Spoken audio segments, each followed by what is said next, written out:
Ma sœur s'est moquée de moi parce que je n'avais reçu que 50 000 € lors de la lecture du testament de notre père, mais quelques secondes plus tard, l'avocat de la fiducie a révélé que je contrôlais secrètement les brevets, les usines et toute la fortune qu'elle croyait être la sienne. Notre père m'avait choisi en secret. La sueur s'accumule à la base de ma colonne vertébrale, piégée par le cuir synthétique du fauteuil à oreilles. Nous sommes en août, mais le bureau de M. Abernathy, au centre-ville de Chicago, ressemble à un terrarium, étouffant, lourd et sentant légèrement la cire industrielle pour sol et l'amande poivrée-rance. Je déplace mon poids, essayant de décoller mes cuisses du revêtement sans faire ce bruit de déchirement gênant. De l'autre côté du grand bureau en acajou est assise Caroline, ma sœur aînée. Elle ne transpire pas. Je ne sais pas comment elle fait, mais son chemisier en soie crème n'est absolument pas dérangé par l'humidité. Elle est assise, la colonne vertébrale rigide, les chevilles étroitement croisées, émettant une fréquence de bas niveau d'impatience. Toutes les quelques secondes, le bord tranchant de l'ongle de son pouce avec sa manucure française clique contre l'écran de son téléphone. Clic, clic, clic. C'est un son qui me hante depuis l'enfance. Un métronome qui rythme son interminable supériorité. Entre nous se trouve un dossier de couleur manille, épais et gonflé de jargon juridique. Le testament final de Richard Harding. Notre père. Abernathy, un homme dont la peau ressemble au parchemin jauni qui le remue, s'éclaircit la gorge. C'est un son humide et cliquetant. Il ajuste ses lunettes à monture métallique, tirant un mouchoir de sa poche de poitrine pour tamponner une perle d'humidité sur sa lèvre supérieure. Si nous sommes prêts à commencer, dit Abernathy, sa voix étant un grincement sec qui porte à peine au-dessus du bourdonnement cliquetant du climatiseur de fenêtre. Caroline verrouille son téléphone et le glisse dans son sac Birkin avec un claquement sec. Nous sommes prêtes depuis 20 minutes, Arthur. Passons aux choses sérieuses. J'ai une réunion du conseil d'administration à 3 heures. Elle l'appelle Arthur, et non Monsieur Abernathy. C'est une subtile démonstration de force, un rappel qu'elle se considère déjà comme l'employeur dans cette pièce. Je me contente de fixer mes mains. Il y a une tache d'huile d'abrasin séchée sur mon index gauche, provenant de l'ancienne crédence que je restaurais hier. Je la gratte. C'est rugueux, ça m'ancre. Je me concentre sur ce minuscule bout de peau rugueuse au lieu du nœud qui se resserre sous mes côtes. Je ne m'attendais pas à grand-chose. Papa et moi ne nous étions pas parlé depuis 4 ans. Pas depuis que j'avais refusé d'accepter un poste dans les relations publiques de l'entreprise chez Harding Industries pour ouvrir à la place un petit atelier de restauration de meubles poussiéreux dans un quartier en cours d'embourgeoisement. Il appelait cela un passe-temps pour les ratés. J'appelais cela respirer loin de son emprise étouffante. Nous en étions restés là. Quand le cancer du pancréas l'a finalement vidé de sa substance le mois dernier, je suis allé à l'hôpital, je me suis tenu au pied de son lit et je l'ai regardé rendre ses derniers souffles laborieux. Caroline lui tenait la main, pleurant de parfaites larmes photogéniques. Je ne ressentais rien d'autre qu'un épuisement sourd et lourd. Abernathy commence à lire. Le langage juridique m'envahit comme l'eau sale de la vaisselle. C'est un langage dense et impénétrable conçu pour dépouiller la mort de toute émotion. Légué à perpétuité, bénéficiaire, discrétion absolue. Je me déconnecte jusqu'à ce que j'entende les actifs spécifiques. À ma fille aînée, Caroline Harding, bourdonne Abernathy en faisant glisser un doigt pâle le long des lignes dactylographiées. Je lègue la résidence principale située à Lake Forest, y compris tous les meubles, l'art et les biens personnels qui s'y trouvent. La posture de Caroline se détend d'une fraction de centimètre. La maison de Lake Forest, 7 chambres, une cave à vin et une pelouse méticuleusement entretenue qui coûte plus cher chaque année que les revenus bruts de ma boutique en une décennie. De plus, continue Abernathy en tournant une page nette, je transfère ma participation de contrôle de 72% dans Harding Industries à Caroline Harding, lui accordant une autorité exécutive immédiate et le poste de présidente du conseil d'administration. La voilà, le joyau de la couronne, l'empire manufacturier que papa a construit de toutes pièces, écrasant les concurrents et les syndicats locaux pour s'assurer que ses marges bénéficiaires restent importantes. Caroline avait passé toute sa vie d'adulte à le suivre, à porter sa mallette, à rire de ses blagues cruelles, à se modeler en une version plus froide et plus tranchante de lui juste pour mériter ce moment précis. Je ressens un étrange pincement au ventre. Ce n'est pas de la jalousie. C'est une pitié étrange et creuse. Elle a gagné. Elle a obtenu l'empire, mais elle va passer le reste de sa vie piégée dans son ombre, essayant de diriger une entreprise qui a été entièrement construite sur sa personnalité impitoyable. Abernathy fait une pause. Il lève les yeux au-dessus du bord de ses lunettes, ses yeux clignotant vers moi pendant une microseconde avant de retomber sur le papier. À ma plus jeune fille, Nora Harding, lit-il, et sa voix s'adoucit juste un peu, ce que je déteste. Je ne veux pas de sa pitié. Je laisse la somme de 50 000 € à payer sous forme de montant forfaitaire depuis mon compte chèque personnel. Le silence s'étire dans la petite pièce. 50 000. Ce n'est pas rien. C'est assez pour remplacer le système de ventilation défaillant de mon atelier et peut-être prendre des vacances. Mais dans le contexte de la richesse de Richard Harding, dans le contexte d'une entreprise évaluée à plus de 90 billions € et d'un portefeuille immobilier d'une valeur de 20 millions de plus, c'est un pourboire. C'est une poignée de pièces jetées sur la table après un mauvais repas. C'est une insulte délibérée, mathématiquement calculée, délivrée d'outre-tombe. Papa était un homme qui mesurait son affection en euros et en centimes. 50 000 signifiait, je reconnais que tu existes, mais tu vaux à peine l'encre sur cette page. Je sens mon visage rougir. Le goût métallique du sang recouvre ma langue. Je n'avais pas réalisé que je me mordais l'intérieur de la joue. Je me force à garder les yeux fixés devant moi, fixant la plaque de nom en laiton sur le bureau d'Abernathy. Ne réagis pas, je me dis. Ne lui donne pas cette satisfaction. Mais Caroline ne peut pas s'en empêcher. Elle bouge sur sa chaise, se penchant sur l'accoudoir vers moi. Je peux sentir son parfum maintenant, une vague étouffante de vanille synthétique et d'orchidées lourdes. Cela sent cher et écœurant. Elle se penche, sa voix tombant dans un registre bas et intime destiné seulement à mes oreilles. Bien que la pièce soit si calme, Abernathy entend sûrement le sifflement de ses consonnes. C'est ce que tu mérites, murmure-t-elle. Ses yeux, du même bleu pâle glacial que ceux de notre père, brillent d'une sorte de joie féroce. C'est un regard laid sur un beau visage. Tu lui as tourné le dos, continue-t-elle, sa voix tremblant légèrement d'une adrénaline contenue. Tu as joué la petite artiste rebelle. Tu pensais que tu valais tellement mieux que nous dans les affaires. Tu l'as abandonné. Et maintenant tu obtiens exactement ce que tu as gagné. Rien. Je la regarde. Je la regarde vraiment. Je vois la tension dans sa mâchoire. La légère éruption cutanée induite par le stress qu'elle a essayé de couvrir avec un correcteur épais près de la racine de ses cheveux. Je vois une femme de 40 ans qui n'a jamais eu une seule pensée originale qui ne soit d'abord passée par le filtre de l'approbation de notre père. J'ai envie de crier. J'ai envie de renverser le lourd bureau en acajou et de la regarder se débattre. J'ai envie de pleurer parce que ça fait mal, mon Dieu. Ça fait vraiment mal qu'il m'ait détesté autant. Même mort, il savait exactement comment glisser le couteau entre mes côtes. Au lieu de cela, je laisse échapper une courte expiration haletante. Presque un rire, mais brisé. Félicitations, Caroline, dis-je, ma voix sonnant plate et rocailleuse comme si je n'avais pas parlé depuis des jours. Tu l'as eu. Tu l'as eu tout entier. Elle sourit, un sourire suffisant et victorieux, et s'adosse à sa chaise en ajustant les poignets de son chemisier en soie. Je l'ai fait, et je vais introduire la société en bourse d'ici la fin de l'année. Je suis déjà en pourparlers avec un groupe de participation. Elle regarde vers l'avocat. Arthur, nous avons terminé ici. Veuillez transmettre les dossiers d'homologation à mon équipe juridique chez. En fait, Caroline l'interrompt Abernathy. Le son de sa voix est différent maintenant. Le bourdonnement bureaucratique rauque a disparu. Il est remplacé par quelque chose de plus ferme. Il ne cherche pas sa mallette pour ranger les dossiers. Il cherche dans le tiroir du bas de son bureau. Abernathy place un deuxième dossier sur le bureau.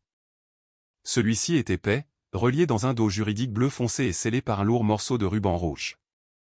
Le climatiseur s'éteint avec un cliquetis soudain, laissant la pièce submergée par un silence épais et retentissant.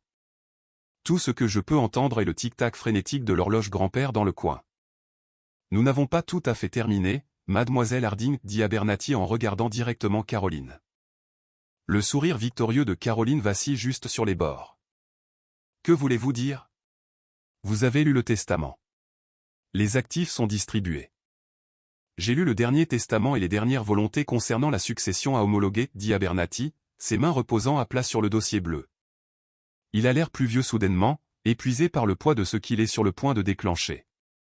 Cependant, la grande majorité de la richesse de votre père n'était pas détenue dans sa succession personnelle. Elle a été restructurée il y a 3 ans. J'arrête de gratter l'huile d'abrasin sur mon doigt.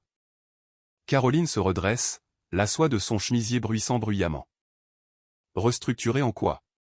Je suis la directrice financière de Harding Industries.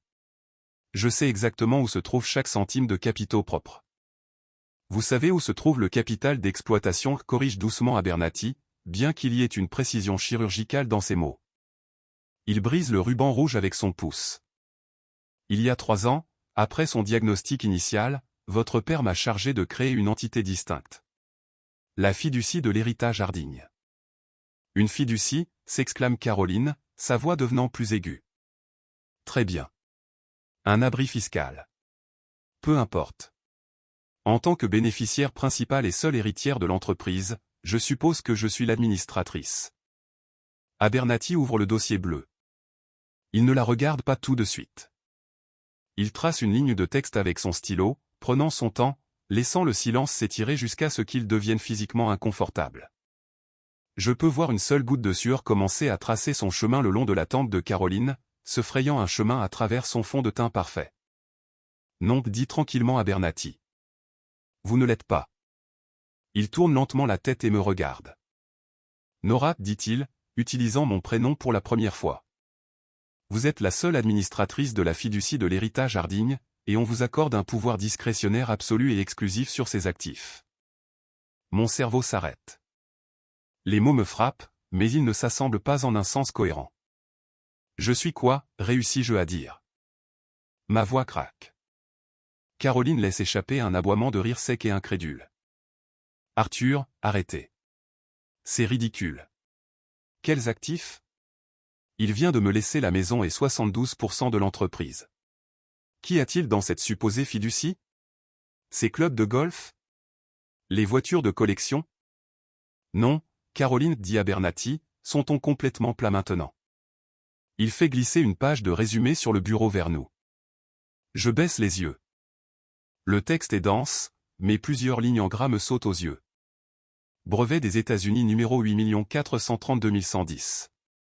Brevet des États-Unis numéro 8 655 091. Acte commercial parcelle 44A, comté de Lake. Acte commercial parcelle 44B, comté de Lake. Caroline se penche pour regarder. Alors que ses yeux parcourent la page, toute la couleur s'écoule de son visage. Elle prend la couleur de la neige sale. Sa bouche s'ouvre, mais aucun son ne sort. Je ne comprends pas, dis-je, regardant du papier vers Abernathy. Ce sont des brevets, des dessins industriels. Ce sont les brevets pour les vannes pneumatiques à haute pression, explique Abernathy, les yeux fixés sur moi. La technologie exclusive qui représente 85% des revenus annuels de Harding Industries. De plus, la fiducie détient les titres de propriété des terrains et des usines physiques où Harding Industries opère. La pièce tourne légèrement. Je m'agrippe à l'accoudoir de ma chaise. Votre père, continue Abernathy, sa voix enfonçant méthodiquement les clous dans le cercueil, a transféré la propriété intellectuelle et l'immobilier hors de la société vers cette fiducie privée. Harding Industries, l'entreprise que Caroline possède maintenant, ne possède pas sa propre technologie, ni les bâtiments dans lesquels elle opère. C'est illégal, murmure Caroline, sa voix tremblante. Pas encore de colère, mais avec une panique pure et sans mélange. C'est de la fraude d'entreprise. Il ne peut pas retirer la propriété intellectuelle de l'entreprise sans l'approbation du conseil d'administration. Il était l'actionnaire majoritaire, dit calmement Abernathy. Il a exécuté un accord de licence légale entre la fiducie et la société. C'est tout à fait légal, lourdement documenté et inattaquable. Abernathy reporte son attention sur moi. Nora, la fiducie loue les terrains et concède les licences des brevets à Harding Industries. Les accords de licence actuels expirent dans exactement 30 jours. Je fixe l'avocat pâle, les pièces s'assemblant lentement et atrocement dans mon esprit. En tant qu'unique administratrice, dit Abernathy, soutenant mon regard, vous avez l'autorité absolue pour renégocier les conditions de ces licences. Vous pouvez augmenter le loyer des usines. Vous pouvez augmenter les redevances sur les brevets. Il fait une pause, laissant échapper un petit soupir las. Ou vous pouvez refuser de renouveler complètement les accords, interdisant légalement à Harding Industries de fabriquer son seul produit rentable. Un poids étouffant tombe sur ma poitrine. Je regarde Caroline. Elle a l'air physiquement malade. Ses mains tremblent si violemment qu'elle doit les presser à plat contre ses cuisses pour les arrêter. L'empire dont elle vient d'hériter, l'entreprise de plusieurs millions d'euros pour laquelle elle a sacrifié sa vingtaine et sa trentaine. L'entreprise pour laquelle elle m'a brutalisé est une coquille vide. C'est un locataire. Et je suis le propriétaire. Il l'a vidé, allait Caroline, fixant le dossier bleu comme si c'était un serpent venimeux. Il m'a donné une carcasse évidée. Il vous a donné les opérations, corrige Abernathy. La paix, le passif des ressources humaines, les frais généraux, les négociations syndicales. Vous êtes la directrice générale, Caroline. Mais le centre de profit appartient à la fiducie de Nora. Je ferme les yeux. L'odeur de la cire pour sol me donne envie de vomir. Ce n'était pas un acte d'amour de la part d'un père mourant réalisant l'erreur de ses actes. Papa n'a pas fait ça pour me protéger ou me récompenser. Il a fait ça parce que c'était un salaud sadique qui ne pouvait pas supporter l'idée que l'une de nous puisse réellement lui échapper. Il savait que Caroline prendrait l'entreprise et essaierait immédiatement de la vendre au plus offrant pour nourrir son propre ego. Il savait qu'elle se pavanerait dans ce bureau et se réjouirait. Et il me connaissait. Il savait que je détestais le monde de l'entreprise. Il savait que je voulais juste qu'on me laisse tranquille pour poncer du bois et respirer un air calme. Alors, qu'a-t-il fait? Il nous a attachés ensemble avec du fil barbelé. Il lui a donné la couronne, mais il m'a remis la corde de la guillotine. Il s'est assuré que l'existence entière de Caroline, sa richesse, son identité en tant que puissante directrice générale dépendrait totalement de ma miséricorde.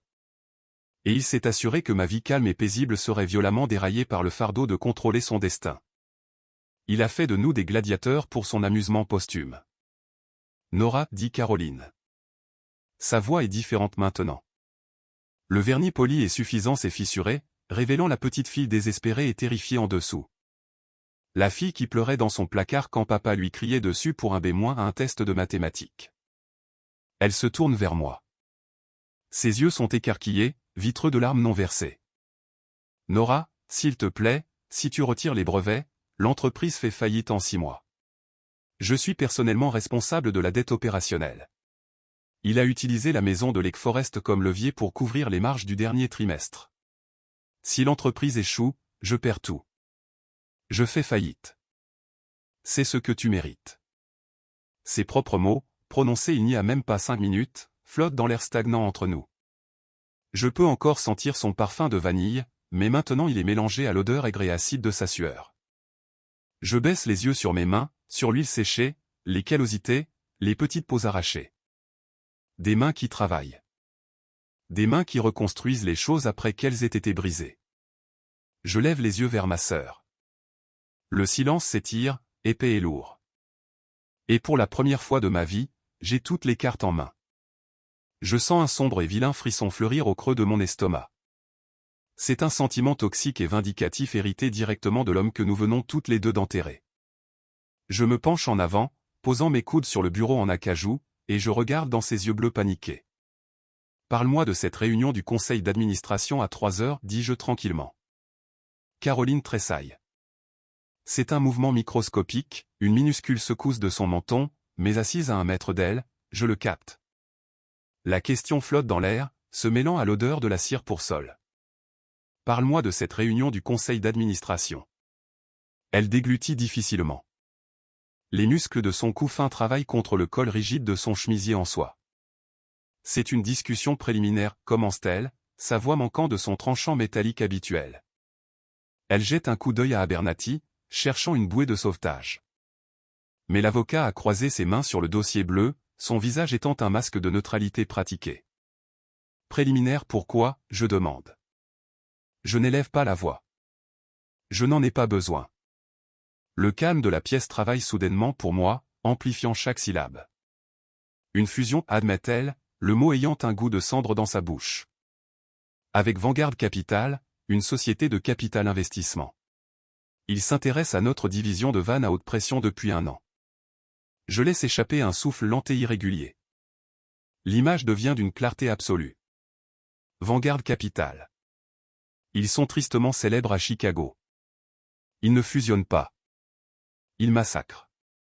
Ils achètent des entreprises manufacturières historiques, dépouillent les actifs, délocalise le travail manuel à l'étranger et vende les coquilles vides en pièces détachées.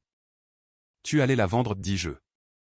La réalisation s'installe dans ma poitrine, lourde et froide.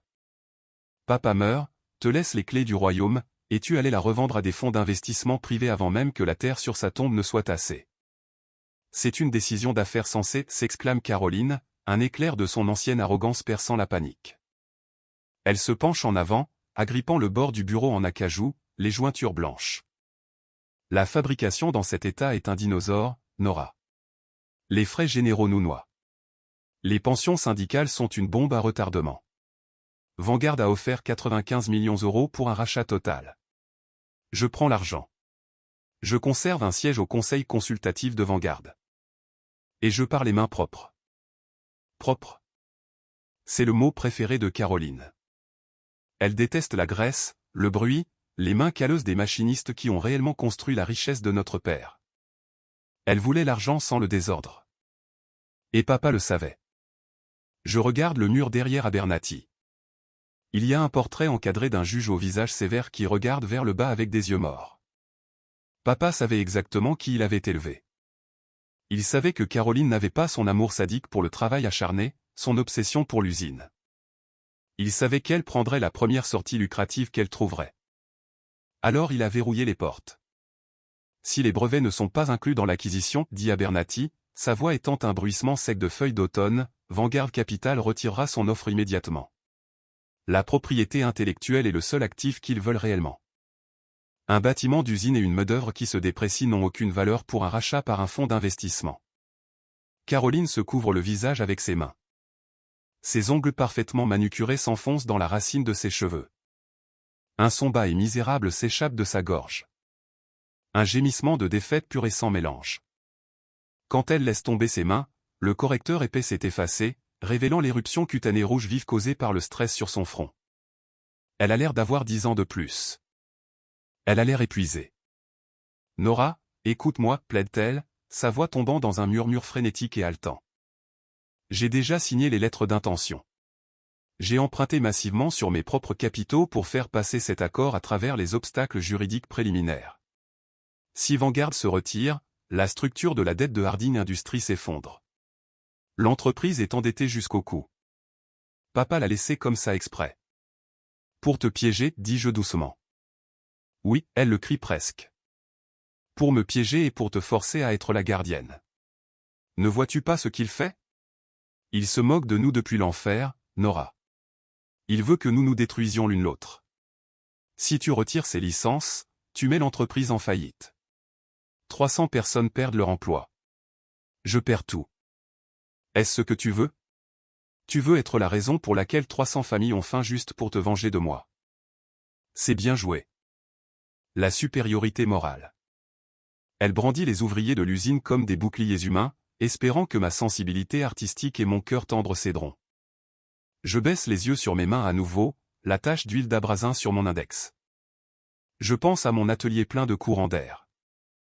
Je pense aux 50 000 €, le pourboire qu'il a laissé sur la table. Il voulait que je prenne les 50 000, que je retourne ramper vers ma petite vie, et que je regarde depuis la touche pendant qu'il forçait Caroline à diriger une entreprise mourante jusqu'à ce que cela la brise. Ou il voulait que j'exerce mon pouvoir, que je l'écrase et que je devienne le monstre impitoyable qu'il a toujours souhaité que je sois. Il m'a laissé un choix binaire. Être une victime ou être une tueuse. Je tends la main de l'autre côté du bureau et je tire le dossier bleu vers moi. Le lourd papier parchemin est rugueux sous le bout de mes doigts. Arthur, dis-je, gardant les yeux fixés sur le texte juridique dans ce que je comprends à peine. Puis-je rédiger un nouvel accord de licence en ce moment même? Aujourd'hui. En tant qu'unique administratrice, vous avez l'autorité immédiate et absolue pour fixer les conditions, répond Abernathy. Il tire un bloc-notes juridique neuf de son tiroir et débouche un lourd stylo plume Mont-Blanc.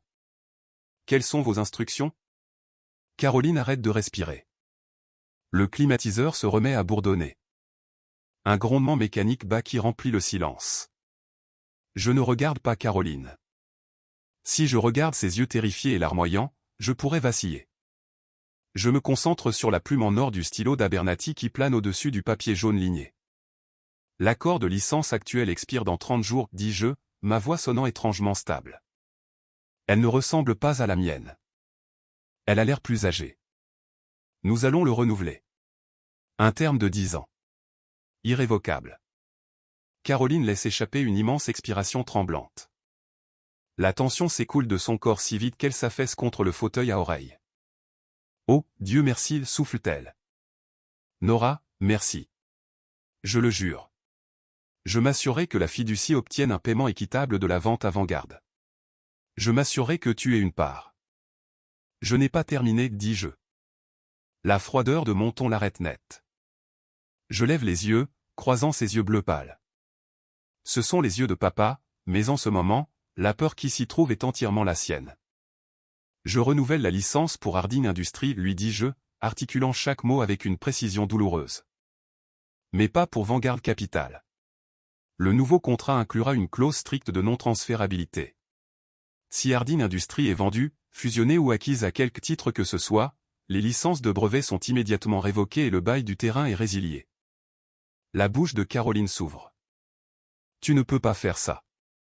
Ça tue complètement l'accord Vanguard. L'accord Vanguard est mort, dis-je. Ces 300 travailleurs dont tu te soucies soudainement tant, ils gardent leur emploi. Les usines restent ouvertes. Harding Industries reste une entité d'exploitation indépendante. Mais je ne peux pas la vendre, murmure-t-elle, la réalité s'enroulant autour de sa gorge comme une serviette humide. Non, tu ne peux pas. Je me penche en arrière sur ma chaise, le cuir synthétique collant à ma colonne vertébrale, et nous allons restructurer les conditions financières. Arthur, quel était le taux de redevance précédent que l'entreprise payait à la fiducie pour les brevets? Abernathy tourne une page. 4% des revenus bruts. Passez-le à 35%, dis-je. Caroline bondit en avant, ses mains claquant sur le bureau en acajou. Es-tu folle? 35%? Cela enlève chaque centime du bénéfice d'exploitation. L'entreprise va à peine rentrer dans ses frais. Il n'y aura pas de prime d'entreprise, pas de versement de dividendes, pas de participation aux bénéfices des dirigeants. Exactement, dis-je, ma voix baissant d'une octave. L'entreprise survivra. Les travailleurs seront payés. Les lumières resteront allumées. Mais il n'y aura pas de gras superflu. Tu ne deviendras jamais riche grâce à l'entreprise de papa, Caroline. Je suis la directrice générale, gronde-t-elle, le venin débordant finalement. Je dirige le conseil d'administration.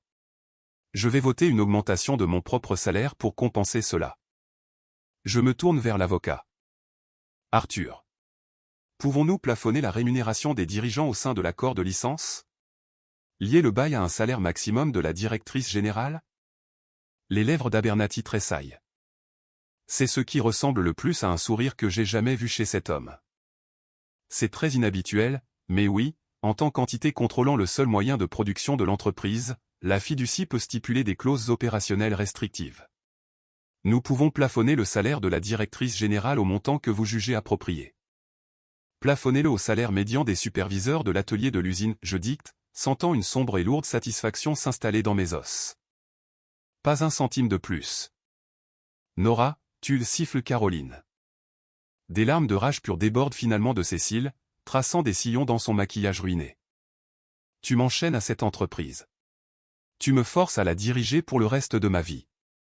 Gérer les syndicats, les chaînes d'approvisionnement, le stress, juste pour gagner à peine de quoi vivre dans la classe moyenne. Tu voulais son empire, Caroline, dis-je, ma voix dépourvue d'empathie.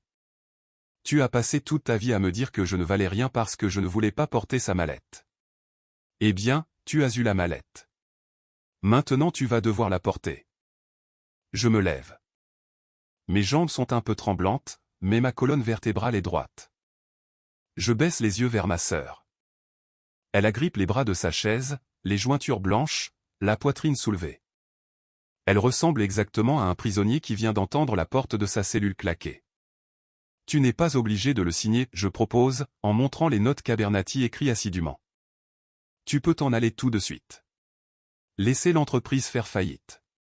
Faire défaut sur ces prêts que tu as contractés contre la maison de Lake Forest, perdre le manoir, déclarer faillite personnelle, aller chercher un travail dans une agence de relations publiques.